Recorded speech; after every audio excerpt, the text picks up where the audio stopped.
Hello. हाँ उत्तम जी, आपका कॉल रिकॉर्ड किया जा रहा है, कुछ सवाल आपसे करना है। रेडी हैं? जी जी सर। रेडी है।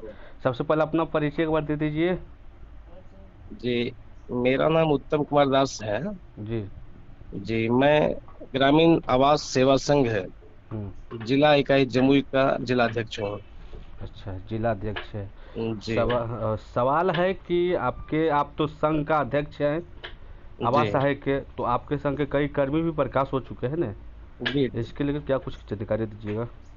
देखिए सर, सबसे पहले ये जान लीजिए कि वरीय पदाधिकारी कहिए या उच्च पदाधिकारी कहिए, हम्म। वह बिल्कुल बेलगाम हो चुके हैं। जी जी। उनको क्या करना है, क्या आदेश निकालना है, ये मतलब बिल्कुल हम्म। बिल्कुल बेलगाम हो चुके हैं। उनकी मनमानी बिल्कुल चरम सीमा को पार कर गया है। हमारे जिस भी साथी को बर्खास्त किया गया है, हम्म। बिल्कुल विभागीय नियम कानून से हटकर उनको बर्खास्त किया गया है। अब बिल्कुल। कहिए। जी जी, बिल्कुल नियम कानून से हट के बर्खास्त किया गया है। कहिए क्यों, कैसे बर्खास्त किया गया है? तो तो बताइए। विभाग का नियम है कि आरोप यदि कोई व्यक्ति लगाते हैं हम्म। तो उसके संदर्भ में स्पष्टीकरण किया जाएगा। जी।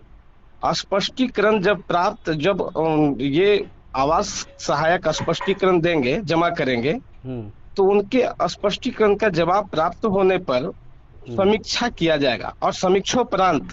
यदि यह पाया जाता है कि कर्मी आवास सहायक दोषी नहीं है, तो हम्म। उनके विरुद्ध किसी भी प्रकार की हम्म। कोई भी कार्रवाई नहीं की जाएगी। अच्छा। ठीक ना, कोई हम्म। कार्रवाई नहीं की जाएगी। हम्म। और यदि स्पष्टीकरण का जवाब असंतोषजनक पाया जाता है, हम्म। तो वैसे परिस्थिति में नैसर्गिक न्याय सिद्धांत के अनुसार सुनवाई का अवसर प्रदान करते हुए जी। अग्रेतर कार्रवाई की जाएगी। सुनवाई के उपरांत दोष की प्रकृति एवं गंभीरता के आधार पर हम्म। दंड का निर्धारण किया जाएगा। लेकिन यहाँ यह जान लीजिए हम्म। कि जो भी हमारे साथी को स्पष्टीकरण किया गया, हम्म। उनके द्वारा जब स्पष्टीकरण का जवाब समर्पित किया गया, हम्म। है ना, तो हम्म। स्पष्टीकरण जवाब समर्पण करने के बाद कोई सुनवाई का अवसर नहीं दिया। हम्म। सीधा सीधी यह लिखे कि हम्म। आपका जवाब असंतोषजनक है, और यह हम्म। कहकर बर्खास्त कर दिया गया। हाँ। अब यह समझिए सर हम्म। कि जवाब असंतोषजनक है स्पष्टीकरण का, यह कौन सा तराजू पे तौल लिए, कौन सा यंत्र से माप लिए कि हमारे स्पष्टीकरण का जवाब आप असंतोषजनक कह रहे हैं, और पदाधिकारी जो आदेश निर्गत कर रहे हैं वह सही है, यह कैसे? तो तो इसका हमारे अनुसार स्पष्टीकरण जी। इसका अनुसार है कि कहीं न कहीं जो आप आवास कर्मी पर जिनके द्वारा आरोप लगा रहे हैं, उनके द्वारा शोषण किया जाता है। आवास कर्मी पर शोषण हमेशा किया गया है और अभी भी किया जा रहा है। ठीक है। दूसरा देखिए, आरोप है आपके द्वारा कि प्रखंड विकास पदाधिकारी हम्म। और डीआरडीए के दैनिक मजदूर दिलीप झा को आवेदन देकर जिलाधिकारी, उप विकास आयुक्त, निर्देशक जम्मू को दिया गया है। इसमें कई हम्म। सारे आरोप लगाए गए हैं, जिसमें हम्म। आरोप आरोप है कि बर्खास्त को बचाने के नाम पे 1.5 लाख रुपया की राशि दिलीप झा के द्वारा, फिर हम्म। 25,000 रुपया की ठगी कर लिया गया है। इस हम्म। क्या मामला है सर, सच्चाई? देखिए, सबसे बड़ी बात यह है कि मेरे द्वारा दिलीप झा पर हम्म। जो आरोप लगाया गया, हम्म। वह समझिए मेरे द्वारा नहीं लगाया गया। हमारे संघ के जितने भी साथी हैं, हम्म। वो सभी का वह शिकायत है। अभी हम्म। फिलहाल 11 तारीख को मीटिंग भी हम लोग किए, हम्म। उसमें भी सभी लोग उस शिकायत की पुष्टि कर रहे थे, कह रहे थे कि नहीं, एकदम बिल्कुल हम लोग मजबूती के साथ लड़ेंगे। जो हम्म। अन्याय डीआरडीए के कर्मी के द्वारा जो दैनिक वेतन भोगी है, उनका हम्म। पद, यह भी जान लीजिए, उनका पद सृजित नहीं है। हम्म। वह अकुशल मजदूर हैं। हम्म। अकुशल मजदूर के रूप में डाटा एंट्री ऑपरेटर के रूप में पद पे कार्यरत है, लेकिन उनका वह पद वहां पे स्वीकृत नहीं है। जी। फिर भी उनको रखा जा रहा है, बिल्कुल वैधानिक नहीं है। तो समझिए आखिर उनको जो वहां रखा जा रहा है, क्या हम्म। कारण है? सिर्फ वसूली करने के लिए रखा जा रहा है। तो वसूली करने के लिए रखा जा रहा है तो वसूली करेंगे। उसमें जितना भी आरोप है, मेरा ये कहना है कि उसमें जो भी आरोप है, हम्म। प्रत्येक आरोप का बिंदुवार समीक्षा किया जाना चाहिए, जांच किया जाना चाहिए। हम्म। बाकी वो बिल्कुल पता चल जाएगा कि इसमें क्या सही क्या गलत है ना। पता चल जाएगा। और रही बात कि 1.5 लाख रुपया 1 लाख रुपया मांगने का, तो हम्म। प्रखंड विकास पदाधिकारी के द्वारा हम्म। बिल्कुल पैसे की मांग की जा रही थी, हम्म। है ना। और नहीं देने उसमें पर बर्खास्त कर दिया गया है। जी, उनको हम 2 बार 50,000 रुपये करके दिए भी हैं सर, अच्छा। किसी तरह से व्यवस्था करके। हम्म। दिलीप झा के द्वारा भी मांगा जा रहा था, हम्म। उनको भी किसी तरह व्यवस्था करके हम 25,000 रुपया दिए, अच्छा। पहले भी दिए हैं, हम्म। बहुत बार उनको दिए। लेकिन हम्म। लास्टली जो है हम 25,000 रुपया उनको मतलब वो कहे कि स्पष्टीकरण हो गया, बर्खास्त हो जाएंगे, आपको बचाएंगे तो हम्म। दीजिए। बर्खास्तगी और स्पष्टीकरण से बचाने के नाम पर वह भी हमसे 25,000 रुपये ठगी की है, और अच्छा। बीडीओ साहब भी 1 लाख रुपए ठगी किए। मतलब 1,25,000 रुपये ठगी की गई है। जी जी जी जी, ये अ, स्पष्टीकरण और बर्खास्तगी से बचाने के नाम पे, बाकी उसके पहले जो ठगी किए लिए हम्म। काम के नाम पे, वो तो खैर अलग। अच्छा, एक चीज, एक सच्चाई बताइए, जैसे एक आवास में अफवाह है कि या सच्चाई है कि 20,000 रुपया वसूला जाता है, उसके बाद बीडीओ को भी पैसा दिया जाता है, डीएम को पैसा दिया जाता है, ये सब सच्चाई है या अफवाह? आवास के नाम पर जो पैसा लेते हैं लाभुक से, ये क्या देखिए, है? ये अभी तक इसकी पुष्टि नहीं हो पाई है, केवल आरोप लगा है कि आवास सहायक पैसा लेते हैं। अच्छा। लेकिन आवास सहायक कहाँ पैसा लेते हैं? आवास सहायक तो कहीं पैसा नहीं लेते हैं। अब आवास सहायक के नाम पे कोई दूसरा आदमी यदि दलाली करे, हम्म। आवास सहायक के नाम पे कोई दूसरा आदमी ठगी करे, और हम्म। जाकर के वीडियो, आज यही कारण है कि आवास सहायक यदि पैसा लेते हम्म। और उनके मनमाने तरीके से उनको देते, तो फिर हम्म। बिचौलिए का बात क्यों मानते? इसका मतलब है कि बिचौलिए के द्वारा प्रखंड विकास पदाधिकारी के द्वारा ठगी करवाई जा रही है। जो प्रखंड विकास पदाधिकारी आवास सहायक के खिलाफ में गलत प्रतिवेदन समर्पित करते हैं, इसका मतलब है कि आवास सहायक उनके अनुसार नहीं कर पा रहे हैं, उनको बिचौलिए से मिल जा रहा है, इसलिए बिचौलिए के बाद पे आवास सहायक को बर्खास्त कर रहे हैं। आपके ये स्पष्ट है। आपके सोशल मीडिया अकाउंट पर दो चार तस्वीरें वायरल हुए, जो कि दिखाया जा रहा कि डीआरडीओ दिलीप झा को पेटीएम के द्वारा, फोन पे के द्वारा पैसा दिया गया, जिसका स्क्रीनशॉट आपने शेयर किए हैं। वो देने जी, वाला कोई सचिदानंद सच्चिदानंद वर्मा, हाँ, जी जी सचिदानंद वर्मा, जी जी उसका जी क्या जी, है? ये सर हम भी देखे हैं उनके, जब यह बात सामने आया कि पैसा उनके पेटीएम से दिया गया, ठीक दिलीप है। झा को। जी जी, हम्म। तो हम भी उनका पेटीएम की जांच किए, हम भी देखे, एक साथी होने के नाते हम भी कहे कि हमको भी दिखाइए, हमको भी दिखाए। वो हम्म। बिल्कुल सही है, जांच का विषय है, वो देखा जा सकता है, उसमें कहीं मतलब प्रश्नवाचक चिन्ह नहीं है कि ये गलत हो सकता है। जी, अभी तो जिलाधिकारी, जमुई जिलाधिकारी के कहना है कि और ये रिश्वत का चीज थोड़ा, ये चीज हाँ। और ये चीज समझ लिया जाए सर कि हाँ। वो केवल उदाहरण मात्र है हाँ। कि सचिदानंद वर्मा के द्वारा वह जो 3 ठो ट्रांजेक्शन दिखाया जा रहा है कि 500, 1,000, फिर 1,000, वह हम्म। जो ऑनलाइन लिए अलग अलग डेट में, इस हम्म। तरह से हमारे विभिन्न साथियों से, हम्म। खास करके पर्यवेक्षक जो है हम लोग के सुपरवाइजर, हम्म। उनका भी यदि फोन पे, पेटीएम, गूगल पे यदि चेक किया जाए, हम्म। और सबसे पहले है कि दिलीप झा का वो चेक किया जाए ना, सब पता चल जाएगा कौन कौन उनको देता था। तो हम्म। हमारे विभिन्न साथियों के द्वारा डीआरडीए में दिलीप झा लिए हैं, कभी डीडीसी सर के नाम पे लिए हैं, कभी और वरीय पदाधिकारी के नाम पे लिए हैं, हम्म। कभी स्पष्टीकरण किए उससे बचाने के नाम पे लिए, कभी मीटिंग के नाम पे लिए, कभी कुछ, मतलब विभिन्न चीजों में विभिन्न तरीके से वो ठगी किए हैं, ये सच्चाई है। अच्छा, देखिए, अभी तो जमुई जिलाधिकारी का कहना है कि जीरो टोल टैक्स, जी मतलब किसी प्रकार के रिश्वत लेने वाले पर कर, मतलब बर्दाश्त नहीं की जाएगी। लेकिन जी आखिरकार आप लोग इतना सोशल मीडिया पे पोस्ट कर रहे हैं दिलीप जी, झा के खिलाफ, फिर भी जिलाधिकारी या डीडीसी इस पर क्यों नहीं कार्रवाई कर रहे? क्या लगता है कि मिली भगत है आपके अनुसार? देखिए सर, ये तो हमको भी संदेह, हम भी संदेह कर रहे हैं कि आखिर इतना चीज होने के बावजूद भी दिलीप झा पे कार्रवाई नहीं हो रही है, क्यों? आखिर आवास सहायक पे नाम मात्र का शिकायत मिलने के बाद तुरंत उस पर कार्रवाई होता है, हम्म। अभी मैंने प्राथमिकी दर्ज हो जाता है उन पर दंड का, जबकि सीधे बर्खास्त करने का कोई नियम नहीं है, हम्म। लेकिन फिर भी सीधे बर्खास्त कर दिया जाता है। और वह जो कि कहीं से भी हम्म। वैधानिक नहीं है कार्यालय में दिलीप झा का रहना, हम्म। क्योंकि उनका पद वहां स्वीकृत है ही नहीं, नहीं। तब भी वहां रह करके ये कर रहे हैं और उनको पदाधिकारी बचा रहे हैं, तो हम भी तो यही मानेंगे कि कहीं न कहीं पदाधिकारी का संरक्षण उनको मिल रहा है, हम्म। उनके आड़ में ये वसूली कर रहे हैं। हम्म। ठीक है, मतलब मान लीजिए यदि आपका जिलाधिकारी इस मामले, आपके मामले को लेकर संज्ञान नहीं लेते हैं, तो क्या कीजिएगा आगे?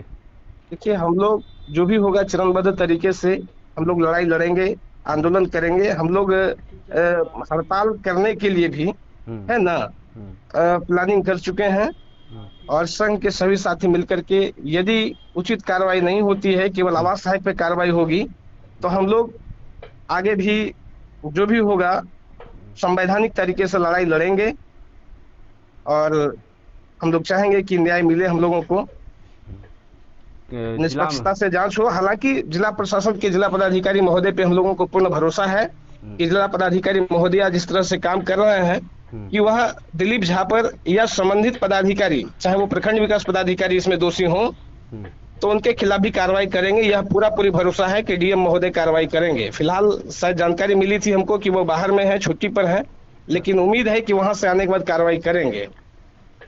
आपने आगे लड़ाई लड़ने की बात कर रहे हैं, तो आपको लड़ाई में कौन कौन साथी सहयोग देंगे आपको, या सिर्फ हमारे 4-5 लोग जो बर्खास्त हुए वही लोग लड़िएगा? जब फिलहाल 11 तारीख को जब हम लोग बैठक किए, हम्म। तो उसमें सभी साथी सहमत हैं। जो बैठक में नहीं आ पाए, वो उनसे भी टेलीफोनिक बात हुई, वह भी साथ हैं। सभी साथी साथ हैं, इसमें कहीं किसी के पीछे हटने की कोई बात नहीं। इसलिए पीछे नहीं हटना चाह रहे हैं क्योंकि सभी का शोषण हो रहा है, सभी लोग शोषित हैं, पीड़ित हैं, इसलिए सभी लोग साथ हैं। अच्छा, सभी साथी साथी जिला का। जी जी जी जी, बिल्कुल। तो क्या लगता है आपका लड़ाई में जिला को लेकर अन्य जिला वाले भी आपको हड़ताल पर बैठेंगे, या सिर्फ जम्मू जिला का ही आवाज आएगा हड़ताल पर बैठिएगा? सर, विभिन्न जिला से हमारे पास फोन आ रहा है हम्म। और विभिन्न जिलों से तन मन धन से साथ सहयोग देने की बात कर रहे हैं। सभी लोग कह रहे हैं कि हम लोग साथ हैं, और यदि आवश्यकता पड़ी तो प्रदेश स्तर पे पूरा राज्य स्तरीय इसका हड़ताल किया जाएगा, राज्य स्तरीय आंदोलन किया जाएगा। अच्छा, जी जिनके ऊपर आप आरोप लगा रहे हैं, दिलीप झा डीआरडीओ, जी वो कह दे कि सारे आरोप जो है वो बेबुनियाद है, ये जी गलत जी है। जी जी वो, सर, अब निश्चित तौर पे यदि उनके खिलाफ आरोप लगेगा हम्म। तो वो कहेंगे हम्म। कि मेरे खिलाफ आरोप बेबुनियाद है। आवाज सहायक पे जब आरोप लगता है तो वह बेबुनियाद नहीं होता है, जबकि उसमें कोई बुनियाद नहीं होती, लेकिन फिर भी वह बेबुनियाद नहीं है। लेकिन यहाँ पर यदि डीआरडीए कर्मी दिलीप झा के ऊपर यदि आरोप लगे, तो वो सीधा सीधी कह देंगे कि आरोप बेबुनियाद है। प्रखंड विकास पदाधिकारी पर आरोप लगे तो वह कह देंगे कि बेबुनियाद है। तो सच्चाई, कहा जाता है कि सच्चाई छुप नहीं सकती है बनावट की वसूलों से, और खुशबू आ नहीं सकती है कागज की फूलों से। आप उसको कैसे बरगलाइएगा, उनको कैसे झूठ बताइएगा? जो शशिदानंद वर्मा के द्वारा ऑनलाइन ट्रांजैक्शन किया गया, उसको आप कैसे कहिएगा कि ये बेबुनियाद है? तो डीआरडीओ को दिलीप झा के कहना है कि हम तो सिर्फ चिट्ठी बनाते हैं, लेटर बनाते हैं, टाइपिस्ट है, हम टाइप करते हैं। वो तो जिला अधिकारी या तो डीडीसी जिसपे हम रहते हैं जिनके यहाँ, वो हमको चिट्ठी बनाने के लिए कहते हैं, हम टाइप करते हैं, हमारा कहीं कुछ नहीं है इससे सम्मिलित है, सब मामला को लेकर। जी जी सर, यही यही सबसे बड़ा खेल है, यही सबसे बड़ा खेल है कि वह इसी आड़ में, चिट्ठी बनाने के आड़ में, यानी चिट्ठी बनाते हैं यानी स्पष्टीकरण टाइप करेंगे, चिट्ठी बनाते हैं यानी बर्खास्तगी का आदेश टाइप करेंगे। चिट्ठी ही नहीं बनाते हैं, सरकारी ग्रुप जो है, प्रशासनिक ग्रुप, जिसमें सभी प्रखंड विकास पदाधिकारी सर जुड़े हुए हैं, डीडीसी सर जुड़े हुए हैं, सभी हमारे संघ, हमारे एक विभाग के जितने पर्यवेक्षक हैं वह जुड़े हुए हैं, जितने आवास सहायक हैं वह सभी जुड़े हुए हैं। उस ग्रुप में उसको यदि देख लिया जाए, उसका अवलोकन कर लिया जाए, तो वह एक दैनिक वेतनभोगी होते किस तरह से सभी पे, सभी से सरसर कहवाते हैं, किस तरह से सभी को आदेश निर्देश देते रहते हैं, यह तो देखने का चीज है। वह केवल टाइप नहीं करते हैं, जितना चिट्ठी निकलता है उसके नीचे उनका इनिशियल भी होता है, जो कि प्रधान लिपिक का काम है। वो एक दैनिक वेतनभोगी और जो पद सृजित नहीं है, उनका काम नहीं है कि किसी भी चिट्ठी पे उनका इनिशियल होना। तो यह नहीं है, उसे चिट्ठी बनाने के आड़ में सभी से ठगी करते हैं। नहीं दोगे भाई, चिट्ठी बना के भेज देंगे, तुम समझते रहना, स्पष्टीकरण का जवाब देते रहना, फिर पदाधिकारी को जाके बरगलाएंगे, गुमराह करेंगे, फिर बर्खास्त करा देंगे। इसी के आड़ में तो वो ठगी कर रहे हैं। एक जानकारी मिली है कि आप उप विकास आयुक्त जमुई के कार्यालय से आपके द्वारा आरटीआई की मांग की गई है, इसके बारे में क्या करिएगा? मेरे द्वारा वास्तव में आरटीआई 12 आरटीआई मांगा गया है, और भी अभी आरटीआई मेरे द्वारा तैयार किया जा रहा है। जो आरटीआई मेरे द्वारा दिया गया है, विभिन्न विषयों को लेकर के दिया गया है, ठीक है। अगर वह आरटीआई का जवाब हमको केवल मिल जाए हम्म, सही तरीके से, तो हमको हम्म, लगता है कि डीआईडीए का बहुत सारा पोल खुलेगा कि हम्म, कहाँ कहाँ भ्रष्टाचार है, कहाँ हम्म। कहाँ शोषण कर रहे हैं, किन के साथ शोषण कर रहे हैं, वो सारा चीज मतलब वहां से स्पष्ट हो जाएगा। हम चाहते हैं कि सभी 12 आरटीआई और मेरे द्वारा और भी आरटीआई मांगा जाएगा, उन सभी का जवाब, उन सभी का मतलब जो भी मांगा जाएगा वह पर्याप्त दस्तावेज हमको मिले, हम चाहते हैं। क्या लगता है मिलेगा आपको? मिलना तो चाहिए, नियम है मिलना चाहिए, नहीं मिलेगा तो फिर प्रथम अपील करेंगे, द्वितीय अपील करेंगे, जो नियम है नियम संगत हम आगे बढ़ेंगे। और दिलीप झा तो कहना है कि जो सचिदानंद वर्मा का है, वो साफ तौर पर उनका एक सोशल मीडिया पर वीडियो वायरल हुआ था पैसा रिश्वत लेते हुए, जो 500 का नोट दिख रही है, इसके तहत उसे जिलाधिकारी के आदेश पर उसे बर्खास्त कर दिया गया है पूर्ण रूप से। और आप कह रहे हैं कि हमारे साथी को कोई गलती नहीं है। सच्चिदानंद वर्मा से इस बारे में पूछा जा सकता है, वो तो कहते हैं कि वो कागज मात्र था। हम्म, अब आदमी के हाथ में कागज भी देंगे हम्म, तो कहेंगे कि पैसा है। सच्चिदानंद वर्मा के द्वारा स्पष्ट रूप से 11 तारीख की मीटिंग में कहा गया है कि वह कागज नहीं था, पैसा था। सॉरी, पैसा नहीं था, वो कागज था। अच्छा। दूसरा चीज है कि यदि इनके द्वारा यह माना जाता है कि 500 रुपया दिया गया हम्म, और उस पर कार्रवाई किया गया, हम्म, तो दिलीप झा के खिलाफ 500 रुपया, फिर 1000 रुपया, फिर 1000 रुपया विभिन्न तिथियों में जो दिया गया है, क्या यह मुद्दा नहीं बनता है? यह भ्रष्टाचार का हिस्सा नहीं है? तो आखिर जब 500 रुपया पर कार्रवाई हो सकता है तो इस 2500 रुपया पर कार्रवाई क्यों नहीं होनी चाहिए? दिलीप झा किनके संरक्षण में ये आवास सहायक पर शोषण और रिश्वत की उगाही करते हैं? किनके संरक्षण में? उनके उनके ऊपर किनका संरक्षण है आपका अनुसार?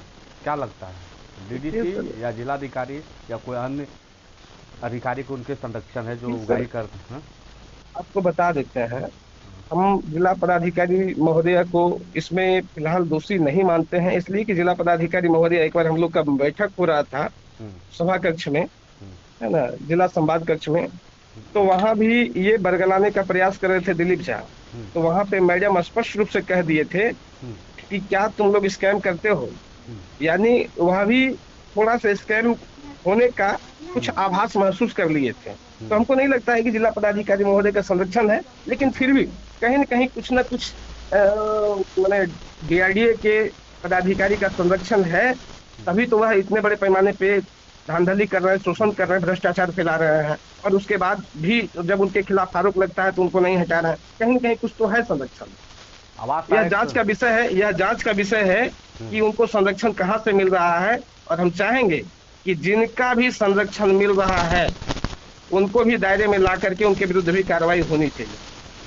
आप आवास सहायक के जिला अध्यक्ष हैं संघ का, जी, तो क्या जिला अधिकारी डीएम महोदय से कभी मुलाकात किए हैं? तो इस मामले को लेकर बात रखते देखिए हैं? देखिए जिला पदाधिकारी महोदय से हम मुलाकात करने गए, 2-3 बार उनके कार्यालय में गए, लेकिन फिलहाल वो छुट्टी पर थे, है ना। कभी गए तो वो फील्ड में थे, है ना, कि उनका बहुत सारा काम होता है, तो वहाँ ऑफिस में तो बैठ के हमेशा रहेंगे नहीं, तो इस तरह से मुलाकात नहीं हो पाया। फिर भी जो हमारा पत्र था, जो हमारा आरोप था, जो हमारे संघ के साथियों का आरोप था, वह उनको मेल कर दिया गया है, और निश्चित तौर पे वह मेल भी देखे ही होंगे। हम लोग चाहते हैं कि जो भी न्याय है वह हम लोगों को मिले, और मेरे द्वारा खास करके जो राशि दी गई है, जो हमसे ठगी किया गया है, वह मुझे वापस करा दिया जाए। जिला पदाधिकारी महोदया से यह मांग करते हैं। हमारे जो भी बर्खास्त आवास कर्मी हैं उनको तत्काल उनके बर्खास्तगी के आदेश को निरस्त किया जाए। जिला पदाधिकारी महोदया से यही निवेदन करेंगे। चलिए, धन्यवाद है, आपका कॉल रिपोर्ट किया गया और हो सकता है